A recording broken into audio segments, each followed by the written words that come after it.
The letter arrived on a Tuesday, which was the same day Miriam Calloway decided that she had nothing left to wait for. She had been waiting for 3 years, waiting for the courts to finish with her father's estate, waiting for her cousin Gerald to repay what he had borrowed and never mentioned again, waiting, most of all, for something to change in the small gray town of Pemberton, Ontario, where the winters lasted 6 months and the gossip lasted longer. Nothing had changed.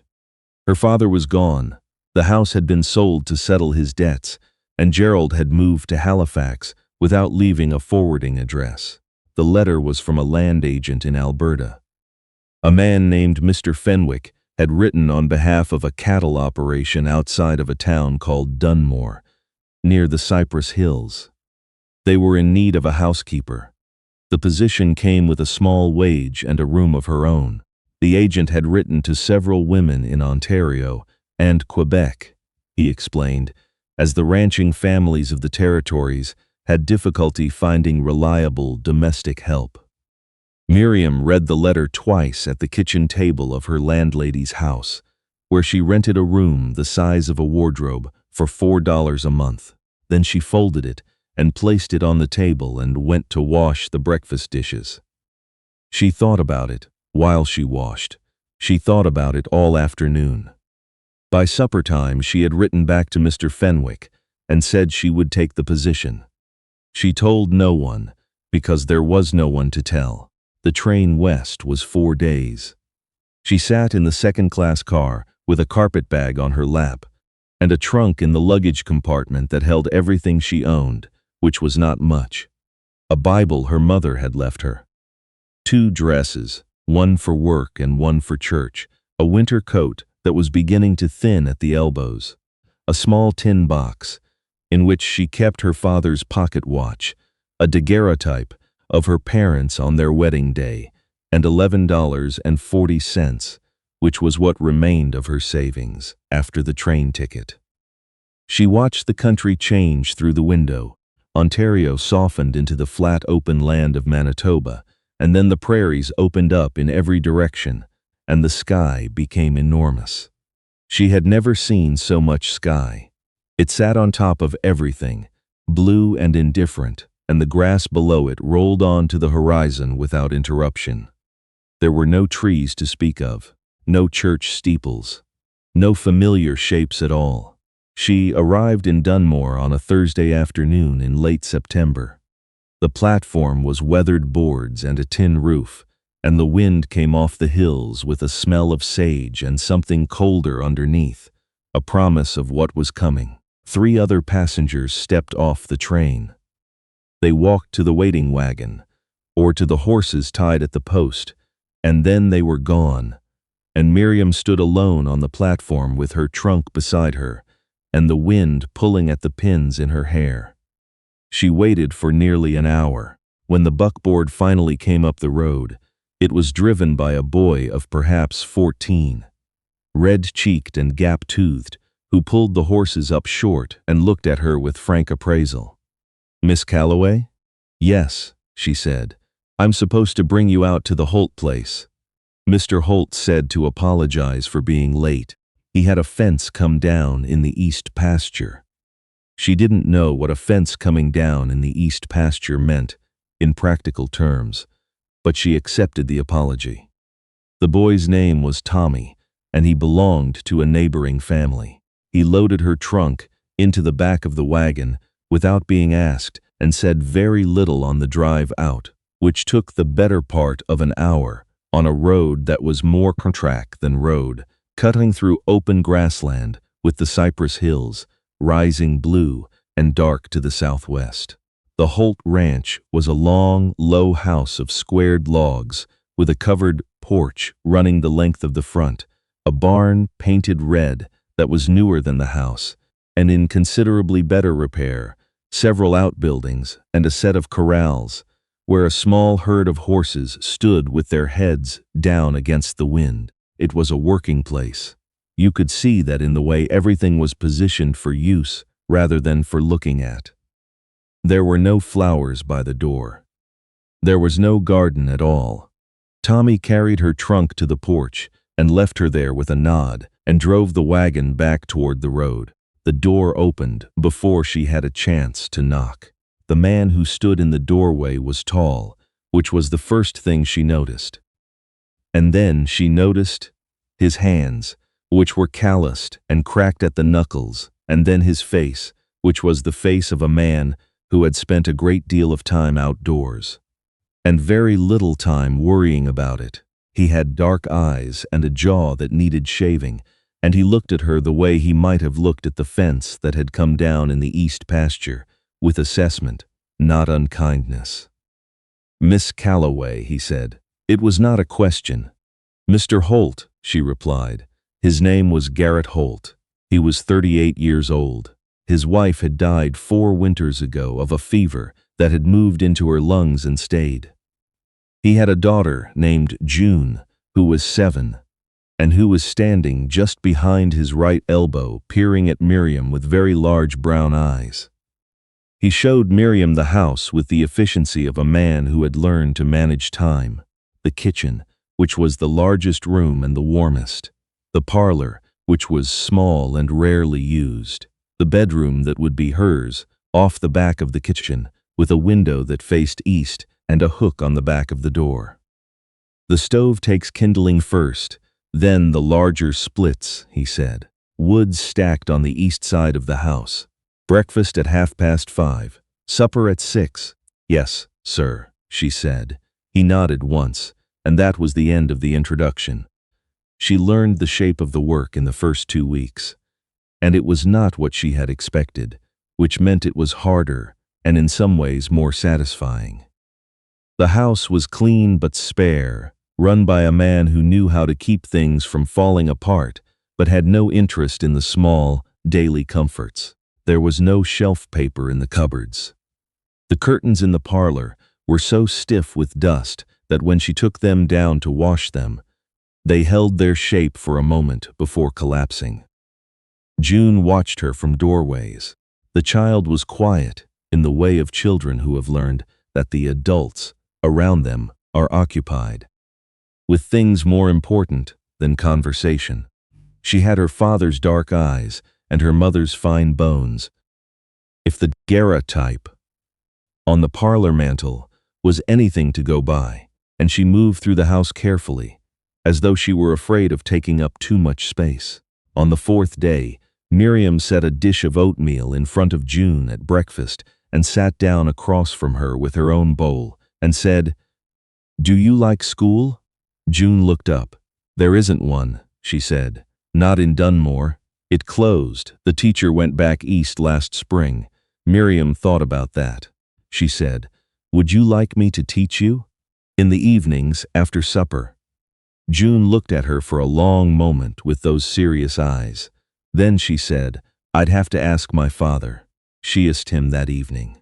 Miriam heard the conversation through the kitchen wall. The child's careful voice, the low rumble of Garrett Holt's reply, too quiet to make out. A long pause. Then June came back into the kitchen and said, "He said it was all right."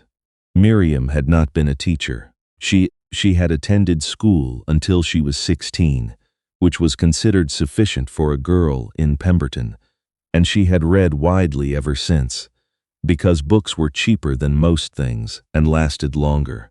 But she knew her letters and her numbers and enough of history and geography to give a child a proper grounding.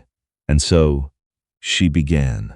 They sat at the kitchen table after supper, each night with the lamp between them. She taught June the multiplication tables and the provinces of Canada, and how to write a proper sentence with a subject and a predicate. June was quick and attentive and asked questions that sometimes made Miriam reach for the answers she wasn't sure she had. Garrett Holt ate his supper in silence each evening, and then carried his coffee cup to the window and stood looking out at the corrals while the lesson was underway. He never said anything about it, but he stopped leaving the kitchen while they worked. October came in hard and fast. The first snow fell on the 8th and did not melt. Miriam had known cold in Ontario, but this cold was different, drier, and more committed. It pressed against the windows at night and worked its fingers under the door, and by morning the water in the basin beside her bed had a skim of ice across it. She learned to layer her clothing. She learned to bank the fire before bed, so that there would be coals in the morning. She learned that Garrett Holt rose before 4 o'clock and had the barn chores done by the time she was up to start breakfast, and that when he came in from the cold his face was red along the cheekbones, and his breath came in visible clouds until the kitchen warmth caught up with him. He said very little. She had thought at first that he was unfriendly, but she came to understand that it was not that. He was a man who used words the way he used tools, when they were necessary, and not otherwise. He said thank you when she set his plate down. He said good night at the end of each evening. Once, when she had made a pot of venison stew from a haunch that one of the ranch hands had brought by, he had looked up from his bowl and said, "That's good," with a directness that made the comment feel like something more significant than it was. She thanked him. He looked back down at his bowl. The ranch hands were 3. A lean, weathered man named Mr. Oakes, who said little but was always where he needed to be. A younger fellow called Cobb, who was cheerful in an uncomplicated way, and who occasionally brought June a piece of hard candy from town, and a third, older man named Mr. Standish, who had worked the Holt ranch since before June was born, and who regarded Miriam with polite but thorough suspicion for the first several weeks. She did not take it personally. She understood that there had been other arrangements tried. A relative of someone's who had lasted a month. A woman from Lethbridge who had found the isolation too much, and that the household had settled into its particular rhythms, and was not eager to have them disturbed. She tried not to disturb anything, but she was cold, and the room off the back of the kitchen was warm enough by day, but lost its heat fast after the fire was banked, and twice she woke in the night, shivering badly enough that she could not fall back to sleep. On the second occasion, she rose and put on her coat and her father's heavy socks and sat in the kitchen until the fire caught and the room began to breathe warmth again. She was sitting there with a cup of tea when she heard the door from the hallway open. Garrett Holt came into the kitchen in his boots and work trousers and a flannel shirt, his hair unsettled from sleep. He stopped when he saw her. "Miss Calloway," he said. "I'm sorry to have woken you," she said. "You didn't." He crossed to the stove and checked the damper. "Room too cold?" "It's fine," she said. He looked at her. She was wearing her coat over her nightgown with the collar turned up, and she was holding the tea with both hands. And she suspected that she did not look like a woman for whom the room was fine. "There's a second quilt in the cedar chest," he said. "In the parlor." "Thank you, Mr. Holt." He stood at the stove a moment longer. Then he said, "This time of year, the pipes on the east wall freeze if the room gets below a certain point. I should have told you. I'll have Cobb look at the caulking tomorrow." "That's not necessary." "It is," he said, not unkindly. "Can't have the pipes freeze." He poured himself a cup of coffee from the pot that had been sitting since supper. He stood at the window and drank it. She sat at the table and drank her tea. The fire ticked in the stove. Outside, the wind moved across the yard, and the snow sifted against the glass. She did not know what to say, so she said nothing. After a while, he set down his cup and said good night and went back to bed. In the morning, the second quilt was folded at the foot of her door. She had been at the Holt ranch for 6 weeks when a woman from town came to call. Her name was Mrs. Drummond, a widow, prosperous, with a handsome sleigh and a fur collar on her coat that Miriam suspected cost more than her own yearly wage. She came on a Saturday afternoon when Garrett was out with the horses, and June was in the kitchen with Miriam learning her long division. Mrs. Drummond accepted tea and looked around the kitchen with the particular attentiveness of a woman, cataloging details for later use. She spoke to Miriam pleasantly enough, asking about her people in Ontario, and whether she found the territory very different from home. And Miriam answered pleasantly, and all the while she could feel the real purpose of the visit, waiting just behind the pleasantries, the way you can feel a draft from a door that hasn't quite closed. "Mr. Holt is a good man," Mrs. Drummond said finally, "a hard worker. It's been difficult for him since Mrs. Holt passed." "Very difficult for the child." "Yes," said Miriam. "He needs someone permanent," said Mrs. Drummond, "not a housekeeper." She said the word with a delicacy that made it perfectly clear what she meant, and equally clear that she did not consider herself to be speaking out of turn. "There are good women in this community who would be happy to provide a proper home for that child." "I'm sure there are," Miriam said. "I only mention it," said Mrs. Drummond, "because it does the child no good to grow too attached to an arrangement that is, by nature, temporary." Miriam poured her more tea and said nothing. When Mrs. Drummond had gone, June looked up from her long division. "I don't like her very much," she said. "That's not very charitable," said Miriam. "I know." June returned to her paper. "I still don't like her." That evening, Miriam was washing the supper dishes when Garrett came to the door of the kitchen and stood there. He did not come in right away, which was unusual. She turned to look at him. "Mrs. Drummond came by," she said. "I know. Mr. Oakes told me." She turned back to the dishes. "She's concerned about June. She's concerned about herself," he said, which was the longest editorial comment she had heard him make, and she had to press her lips together to keep from smiling. "She's not wrong that June needs something permanent," Miriam said. She said it carefully, the way you say something that might be taken the wrong way, watching to see how it landed. He was quiet for a moment. Then he came into the kitchen and picked up the dish towel from the counter, without being asked, and began to dry the plates she had washed. She handed them to him one by one, and they worked without speaking, until the rack was empty. He set the last plate on the shelf and folded the towel, and said, "You planning on leaving?" She thought about Pemberton, where there was nothing left. She thought about Gerald in Halifax, who had not written. She thought about the train platform in Dunmore with the wind coming off the hills, and the room that had been hers for 6 weeks now, and June's face in the lamplight, learning how to carry a number.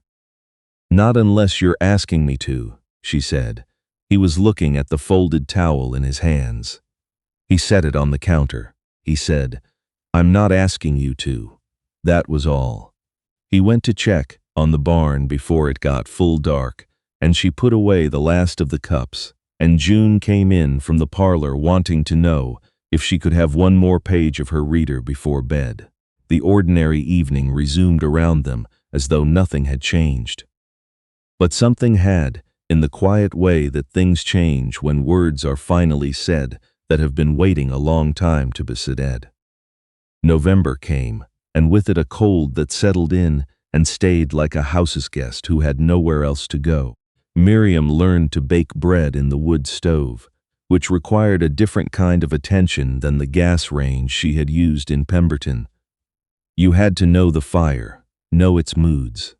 The first 2 loaves were dense. The third was better. The fourth Garrett Holt had 2 pieces of its supper, without comment, which she had come to understand was the highest possible form of praise. She learned the names of the horses. There were 11 of them. Quarter horses, mostly. Working horses built for the short, hard sprints of cattle work, and one older mare named Bess, who had been Mrs. Holt's horse, and whom Garrett turned out to the far pasture and left alone, a small grace that Miriam noticed and did not mention. June asked her, one afternoon while they were making biscuits, whether she had ever been married. "No," said Miriam. "Why not?" "Because no one asked me," she said. and because I was looking after my father when he was ill, and there wasn't much time for other things." June pressed a cutter into the dough with great concentration. "My mother was beautiful," she said. "It was not a boast, just a statement." "I can see that from her picture," Miriam said. "Papa says she was the best person he ever knew." She lifted the cutter. "I think he must be very lonely." Miriam moved the biscuits to the pan and did not say anything. "He's better since you came," said June. She said it in the matter-of-fact way of children who have not yet learned to soften what they see. "He talks more." Miriam looked at the child. "He barely talks at all," she said. "That's what I mean," said June. "In December, one of the ranch hands, Cobb, let it slip, over a supper at which he had been invited to eat because it was his birthday, that Garrett Holt had turned down a partnership offer the previous spring that would have required him to move the operation north, near Red Deer. Good money, Cobb said, helping himself to another biscuit. Partnership with the Whitmore outfit. Everybody said he was crazy to turn it down. It wasn't the right time, Garrett said, and his tone closed the subject. But later, when Cobb and Mr. Oakes had gone back to the bunkhouse, and June was in bed, Miriam was putting away the extra chairs from supper, and she said, without entirely meaning to, "Why did you turn it down?" The partnership. He was at the window with his coffee in the way he had. He was quiet for long enough that she thought he might not answer. "June didn't need more change," he said finally. She thought about that. "She's very adaptable," she said. "You might be surprised, maybe." He turned the cup in his hands. "Maybe I needed to stop moving around." She set the last chair in its place. She said goodnight and went to her room. She lay under the two quilts and listened to the wind outside and thought about what it meant to stop moving. She had been moving in one way or another for 3 years, towards something or away from it. She was not entirely sure which this was. Christmas was quiet. There was no church in riding distance that operated in winter. So the day was marked by a larger breakfast than usual. And a tree that June had commissioned Cobb to cut from the hillside and that now stood in the parlor decorated with paper chains and 3 glass ornaments that had survived from some earlier, larger life. Miriam had been saving from her wages. She gave June a copy of Anne of Green Gables, which she had ordered through the Dunmore dry goods store in October, and which June received with a solemnity that suggested she understood the weight of the gift. She had not known what to give Garrett Holt, and had thought about it too long, and in the end had made him nothing. Only a card, written in her best hand, that said, "Thank you for the room and the work and the kindness. I am glad to be here." He read it at the breakfast table. He set it beside his coffee cup. He said, "Thank you, Miss Calloway." He disappeared after breakfast into the barn, as he usually did, and came back an hour later and sat on the kitchen table, without ceremony or explanation. A pair of women's winter gloves. They were good ones, lined with wool, bought from somewhere and saved. They were exactly the right size. She held them in her hands and looked at him. He was already moving toward the coat rack. "Your others are wearing through," he said. "I noticed."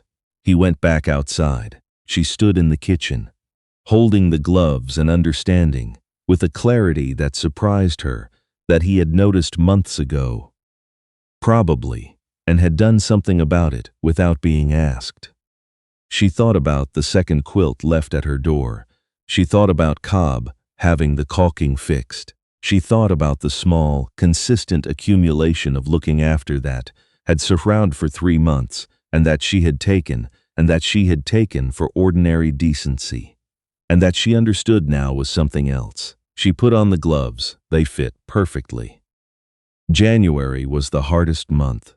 The cold came down from the north in earnest, and the temperature at night was something Miriam had no proper frame of reference for. A cold that made the snow squeak underfoot and turned breath to ice crystals the moment it hit the air. The horses needed extra feeding. The water in the barn trough froze twice in 1 week. Garrett was out in it before dawn and often not back until dark, and he came in those evenings looking stripped down to something essential, the kind of tired that lives behind the eyes. She kept supper warm for him. She had the coffee hot and the lamp lit on the table, and she had learned by now that what he needed in those first minutes was not conversation, but the simple animal comfort of warmth and food. So she gave him that and asked nothing, and after 20 minutes or so, the color came back into his face, and he became himself again. One night in the 3rd week of January, he came in very late and very cold and sat down at the table, and she put the plate in front of him and poured the coffee, and he looked up at her and said, "I don't know what we'd do without you." He said it plainly, the way he said most things, looking at her directly. She did not know what to say. She said, "You'd manage." "Maybe," he said, "but it wouldn't be the same." He returned to his supper. She turned back to the stove. Her face was warm, and she was glad he could not see it. February brought a break in the cold, 4 or 5 days of relative gentleness. When the temperature rose, above freezing, in the afternoons, and the snow dripped from the eaves, and the horses stood in the paddock with their heads up, catching the sun like a rumor, Miriam and June walked out to the creek on one of those afternoons, bundled in their coats, and June pointed out the tracks of a fox along the far bank and the place where the ice had started to thin near the center. "Papa says the coyotes come down close to the ranch in winter," June said. "He says they're looking for mice under the snow." "That's a lot of work for a mouse," said Miriam. "He says everything works hard in winter." She paused. "He works hard all the time, though." "Not just in winter." "Yes," said Miriam. "He does." June tucked her hand into Miriam's arm, which she had started doing on walks some weeks ago without making anything of it, and they stood at the edge of the creek watching the thin ice shift in the current. "Are you going to stay?" June asked. The question was quiet and direct, which was her father in her. Miriam looked at the ice and the fox tracks and the hills beyond, blue and cold and enormous against a pale sky. She thought about the train back east. She thought about Pemberton and the landlady's house, and Gerald, who had not written. She thought about the kitchen table in the lamplight, and the multiplication tables and the bread she had finally got right. She thought about a pair of gloves that fit perfectly, bought by a man who noticed things and did something about them, and never once made a show of it. "Yes," she said, "I think I am." June did not say anything.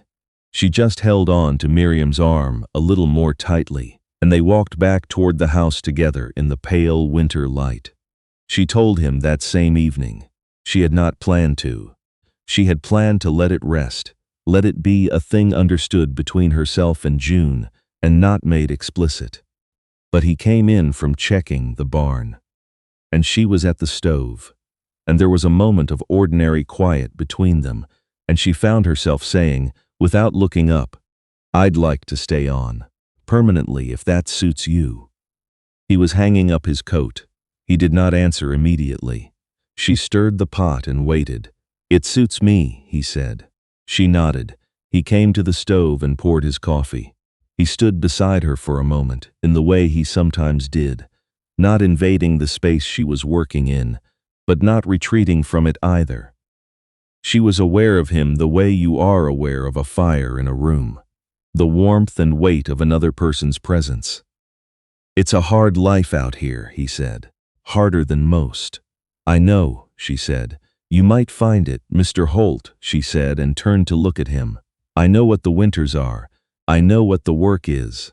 I know what this place is." He looked at her. His face was still, but his eyes were not, quite. "I'm not asking about the work," he said quietly. The pot simmered between them. Outside, the February thaw dripped from the eaves, and the sky held the last of the daylight. She understood what he was asking, and she understood that for him the asking had taken a kind of courage that did not announce itself. "I know," she said. "That's why I said I'd like to stay." Something shifted in his face. It was not a dramatic thing. It was the shift of a man who has been holding something carefully for a long time and has finally been given somewhere to set it down. "All right," he said. "All right," she said. June came in from the parlor, wanting to know when supper would be ready. And the ordinary evening folded back around them, and that was how it was settled, not with ceremony, but with the same quiet practicality with which Garrett Holt did most things, and which Miriam had come, without quite noticing, to love. Spring came in with mud first, and then with everything at once. The grass greening overnight, the creek running fast with snowmelt, the horses kicking up their heels in the pasture like young things. Miriam planted a small kitchen garden along the south side of the house, which June helped her turn and seed on a Saturday morning, while Garrett built a frame of salvaged lumber to protect it from the deer. He built it without being asked, which she had stopped being surprised by. They were married in April, in Dunmore, in the small Methodist church that opened again once the roads were passable. Mrs. Drummond was there, because small communities do not permit the luxury of not inviting people, and she smiled at Miriam with the particular smile of a woman revising her original assessment of a situation. Miriam smiled back. June wore a dress she and Miriam had made together from a bolt of blue cotton from the dry goods store.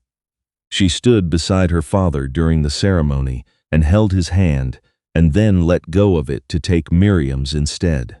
Garrett Holt said his vows in the same plain, direct way he said everything.